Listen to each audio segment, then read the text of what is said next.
اللہ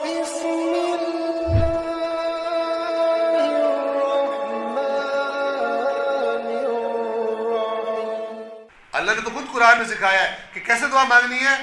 ربنا آتنا فی الدنیا حسنۃ وفی الآخرۃ حسنۃ. اے پروردگار ہمیں دنیا میں بھی بھلائیاں عطا فرما، آخرت میں بھی بھلائیاں. وقنا عذاب النار، پوری مکمل شکل. یعنی دنیا میں کوئی ایسی چیز نہ دینا جو ہمارے لیے حسنہ نہ ہو. جبکہ اس سے اوپر والی آیت کہ جو ہمیں اکثر معلوم نہیں ہوتی، ہم صرف کچھ خاص جگہوں کو ہی دیکھ رہے ہوتے ہیں، اس سے اوپر والی آیت میں پتہ کیا ہے؟ یہ شروع یہاں سے ہوتی ہے. اللہ تعالیٰ فرماتا ہے فَمِنَ النَّاسِ مَن يَقُولُ رَبَّنَا آتِنَا فِي الدُّنْيَا. بس لفظ قرآن کے غور کریں.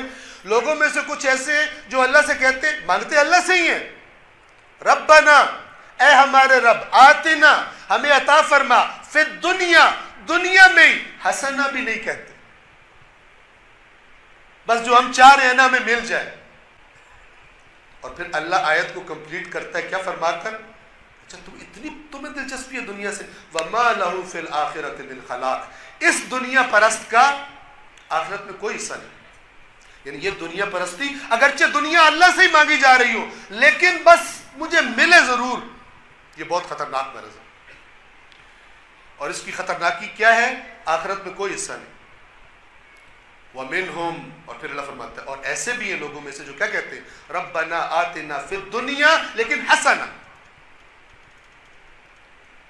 اس لیے کہ قرآن نے بتایا ہے ہو سکتا ہے کوئی چیز تمہیں بہت اچھی لگ رہی ہو، تمہارے لیے بہت بری ہو، اور ہو سکتا ہے تمہیں کوئی چیز بہت بری لگ رہی ہو، تمہارے لیے بہت اچھی ہو. اللہ جانتا ہے، تم نہیں جانتے.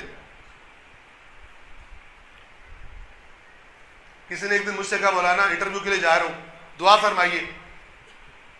میں نے ان کو دیکھا غور سے، شک پڑا مجھے، تو میں نے کہا یا اللہ اگر جائیں یہ انٹرویو کے لیے جا رہے ہیں، اگر ان کی آخرت کے دنیا آخرت دونوں کے لیے اچھا ہے تو ان کو کامیاب فرما. کہتا مولانا یہ دعا مانگنے کی کیا ضرورت تھی، آخرت کو چھوڑے نا، آپ کہیں بس میں کامیاب ہو جاؤں.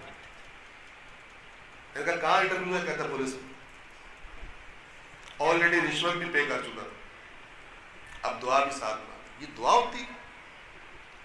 دماغ پہ دنیا چھائی. اور ایسی ذہنیت یاد رکھیں، جب دنیا نہیں ملتی انہیں اپنے دین پہ شک ہونے لگتا ہے.